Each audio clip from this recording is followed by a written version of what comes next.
What in the actual hell am I looking at, bro?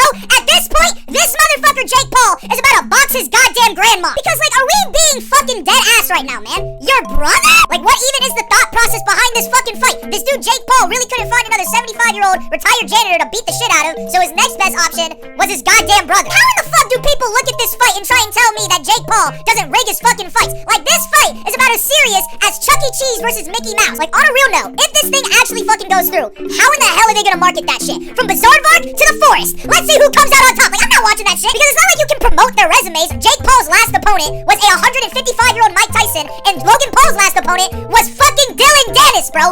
Dylan Dennis. Like, guys, this is how this motherfucker is trying to promote this shit. Mom told me not to knock you the fuck out, but fuck it. Loser has to change their last name. Paul versus Paul. Like, I'm not gonna watch that shit. Like, what the fuck is this, man? That's corny as fuck. Your acting skills are fucking shit, man. Like, we all know you don't actually hate that motherfucker, man. It is all fake for marketing. Can you imagine how fucking cringe this fight is gonna be? Jake Paul's gonna throw a punch, and this motherfucker Logan Paul's gonna be like, oh, that was a good punch, little bro. Like, what the fuck? It seems like you've gotten stronger since you were little. But now it's my time to show you why they call me Big Bro. Like, shut this shit off. You were never Mom's favorite. Like, bro, what the fuck is going on? The whole fight's just gonna look like a shitty-ass Hallmark movie, man. They're gonna be mid-punches. This motherfucker Jake's gonna be talking about some bullshit. Like, I used to like that to you! Like, bro, can you just fucking fuck? I'm not gonna lie to you guys. What pisses me off the most about this bullshit right here is the fact that I know that a lot of people are still gonna watch this shit. Honestly, you guys, the fight shouldn't even be in a boxing ring. It should be at, like, the dinner table during, like, Thanksgiving or some shit. The fight should just look like that one scene from The Bear where they're all, like, throwing utensils at each other and shit and flipping the table. Like, if they do that, then, like, I can kind of see the entertainment value. I also feel like, just like the premise alone of fighting your brother for money feels a little fucked up. Like, at the end of the day, that's still family, and, like, I just can't fathom how anybody can actually want to do that shit. Like, even though it's fake at the end of the day, why in the hell would you want to fight your fucking brother? I don't know, it just seems crazy to me. You know, guys, at what point will Apple just finally decide to release the iDildo? Because the way that these bastards are fucking us with these products and prices, it's really making me feel a type of way. Like, every time Apple decides to release a new phone, the more I look at the Samsung Galaxy Z Flip and think, you know what? Maybe green text aren't so bad. Because, like, what the fuck do you mean there's already an iPhone 17 coming out, man? The 16 just came out in November. What the fuck is so different about the iPhone 17 than the 16, huh? It's got 2 extra cameras. You can suck my dick. Like, Apple for real just gives us piles of shit, and then in the next couple of months, they're gonna give us the same pile of shit, but with, like, sprinkles on top of it. Like, wow, amazing. And the worst part about it is that we're all gonna buy that pile of shit with sprinkles on it, and we're gonna say that it's great. Like, honestly, guys, to me, Apple is just the designer brand version of tech, because these dudes sell the most basic shit, but then upcharge it for like 10,000 fucking dollars. Like, do you want to buy an Apple desk? $3,000. It's a fucking desk. Like, I'm honestly convinced that Apple could sell a dirty condom for $10,000, and motherfuckers would still buy that shit. I also hate how Apple always changes the fucking iPhone charger, man. Like, nothing makes me feel more poor and left out of something than when I ask somebody for a charger and they ask me, you got a C port? Like, fuck you first. Second of all, I'm perfectly happy with my model iPhone, okay? Yeah, sure, it drains a battery like in 10 fucking minutes, but like, who cares? You know, the most fucked up thing about this is that Apple has all of us spinning in their little fucking web. Because the amount of times I've seen people get like prejudiced against because they have an Android is genuinely crazy. Like, how the fuck can you be tech racist to somebody? Is this the new future of AI? Like, as much as I want to get an Android, I don't want people to start throwing tomatoes at me just because I don't have Siri. The day that Apple decides to finally admit that they're just fucking all of us with their prices and products, and they just randomly decide to change their new iPhone charger into like a middle finger or some shit, that will be the day that I will finally switch to Android. I don't give a fuck. I'm so sick of this shit. But yo, I don't know if it's just me, but I feel like anyone that genuinely says that they want a nerdy boyfriend has never met an actual fucking nerd. Because, like, to me, a nerd is not just some dude who likes Pokemon and Legos and shit. Like, that dude is nerdy, but he's not a nerd. You can be nerdy, but not a nerd. A nerd is somebody who is like doxing a motherfucker because they said that Superman beats Goku in a fight. That is a nerd. Like, if you want to meet actual real fucking nerds, then go to a card shop. Those are where real nerds are at. And once you meet them and see how they act and talk, you'll start to realize why nobody dates these motherfuckers. Like, a nerd stinks like shit. They just surf and stalk Reddit and Discord pages all day. They love big-titted anime women, and they love a great racist joke. That right there is a fucking nerd. And they also at least play one TCG card game. Could be fucking One Piece, Magic the Gathering, Pokemon, Yu-Gi-Oh! Doesn't matter. Those motherfuckers at least play at least one TCG. And they all talk the fucking same. Well, actually, how it works is shut the fuck up. And, like, I know I've already made a video like this before in the past, but I just felt the need to reiterate the fact that you do not want a fucking nerd boyfriend. Like, you do not want that shit, man. He's gonna come home smelling like Cheeto dust and burger grease every single fucking day. You want that shit? I didn't think so. Like, people really underestimate how dirty some of these motherfucking nerds get. Swear to God, true story. I one time went into the bathroom, I saw 4 nerds playing D&D in the next stall. How in the fuck is that possible? There was shit in the toilet, man, and they were rolling for initiative. Like, who the fuck does that? I cast Fireball on the snake. Flush the fucking toilet! Look, despite all that shit, if you still want them, then by all means, take them. You know what I mean? No one's gonna fight you for them. Like, I'm not trying to say that these nerds don't deserve love. Oh god, I'm not saying that at all. But I feel like a lot of your guys' perceptions on what nerds are entirely misconstrued. Nerds are not Henry Cavill with glasses, okay? Those are not what fucking nerds are. I'm gonna end this video off by just saying this one last thing. There's a reason why card stores have a shower policy in them. That's all I'm gonna say. Guys, I'm not a conspiracy theorist or anything, but what the fuck is going on with all of these plane crashes recently? Because, like, I don't know if it's just me, but it almost feels like every single day for the past 2 weeks,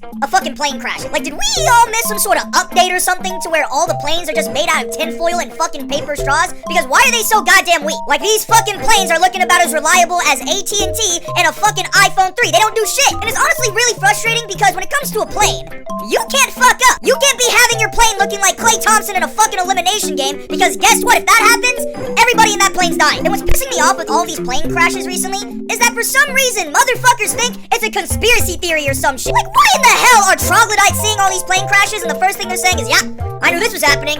China orchestrated this with American Airlines. Like, what? Hell, the US government is working with hell to punish these sinners. Like, what the fuck are you talking about? Like, could you imagine that shit? Your family member just died in a plane crash and motherfuckers on Twitter are saying bullshit like Dunkin' Donuts orchestrated that shit. What the fuck? Everything is a fucking conspiracy theory. That's all I'm trying to say, man. And it's honestly really fucked up that you think it was orchestrated by some evil higher power. But no, it was a fucking, like, disaster. It was an accident. Speaking of accidents, I'm not actually afraid of going on planes. I'm not afraid of flying. But, like, I'm starting to get a little bit concerned because the reason why it's, like, more concerning for me is that all these planes that are crashing are, like, established airlines, like American Airlines, Delta Airlines, like, airlines that I've flown on, you know what I mean? Like, if, like, the plane's blowing up, sounds fucked up, but if it was, like, Spirit Airlines blown up, you're like, you know what? Makes sense. Their planes are made out of fucking silly putty and Duplo, but when it's, like, companies like Southwest Airlines, I'm going, look at that shit going, like, you know, what the fuck is going on, you know? Because, like, when you fly Spirit Airlines, there's kind of an expectation that you're gonna fucking die, but, like, when you're on, like, Southwest Airlines, I'm expecting to get a free Sprite, and I'm not expecting my plane to fucking blow up in half. Like, I just never would have expected it to happen. Like, cause we've all seen those clips of, like, small airplanes and, like, Brazil crashing or some shit, but it's like, the motherfuckers were flying Hell Airlines. I'll never be flying Hell Airlines a day in my life. But it's like, when I see a clip recently of, like, a JetBlue airplane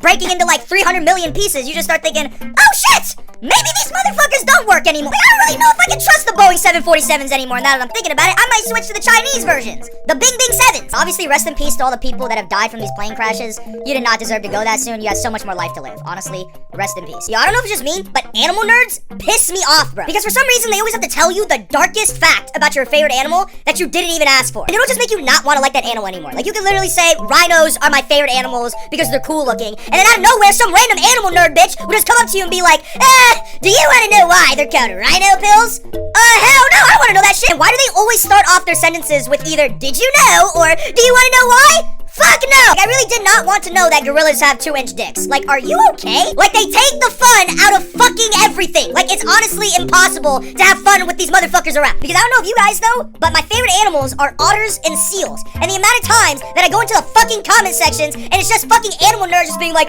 did you know that otters fucking kill their babies and shit? Like, shut the fuck up. Or it'll just be a cute video of a seal, like, slapping its belly, cute as shit, right? And then I have to pull up the comment section, and the top comment's some bullshit of some random fuck-ass animal nerd being like, did you know that seals have chlamydia? Like, shut the fuck up. Like, literally nobody wanted to know that. Like, it was a cute video, and you decided to fucking ruin it. And then anytime you ask these animal nerds who their favorite animal is, it's always a random ass insect that you're not even 1000% sure if it even exists. Like, you just be like, hey man, what's your favorite animal? The diamond rainbow crested pussyback dung beetle. What the fuck is that? Like, they want to like fucking animals like that, but then as soon as you come out and like, I like giraffes, these motherfuckers are like, giraffes have incest with each other. Like, fuck you. So yeah, let people enjoy their favorite animals in peace. There should be no reason why I'm watching a dolphin tails clip on TikTok and first comment I see is some bullshit like, did you know that dolphins grape their babies? Like, I didn't fucking want to know that. Like, I didn't watch this clip on TikTok for you to give me the rundown on why dolphins are the fucking P. Diddy's of the ocean. Like, you can respectfully shut your fucking mouth. I think Gen Z has officially hit millennial status because anytime I see any of the things that Gen Alpha finds funny, I don't get it. Like, guys, I'm not gonna lie to you, after I saw the Fortnite Skibbity toilet skins, I low-key got disgusted. Because, like, are we being dead-ass right now? What the fuck is Fortnite even about, bro? Like, you can dead-ass load into a game and get into a squad with Batman, Godzilla, Skibbity toilet, and fucking Jesus. Like, what are we doing? Like, playing Fortnite feels like you're on acid. Like, there should be no reason why you're playing and then all of a sudden you just get full boxed by fucking Minnie Mouse. Like, what the hell is happening? Like, the more that I interact with this shit, the older I feel. Because I don't get any of it. Like, I vividly remember one day walking into Target and going into the toy section, and I remember seeing that Target was selling Skibbity toilet toys, man.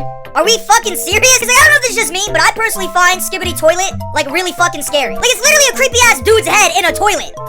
Like, I'm not gonna flame these people for finding it funny. Like, guys, I'm not gonna lie to you. I found a ton of stupid, weird shit funny back then, too. Like, I still remember Do You Know the Way and Bongo Cat and shit, and like, Doritos and the Illuminati dank memes. Like, I understand that we also had, like, weird shit that we found funny, but it's just, like, it's super weird just being the person that doesn't understand it. Because, like, I'll just be watching, like, 7 or 8 year olds playing with Skibbity toilet caca shit toys, and I'm just like, Okay, but like at the end of the day, I'm not gonna make fun of like literal toddlers for finding certain shit funny. Like, that's meant to happen. I just personally think it's extremely sad how I'm starting to realize that we're all getting super fucking old. Guys, there are Gen Z kids that are like 25. These motherfuckers are old as shit. We're just a couple more years away from being rocking chair age, man. Our joints are gonna pop and shit, and we don't have to pay taxes. Like, isn't that crazy?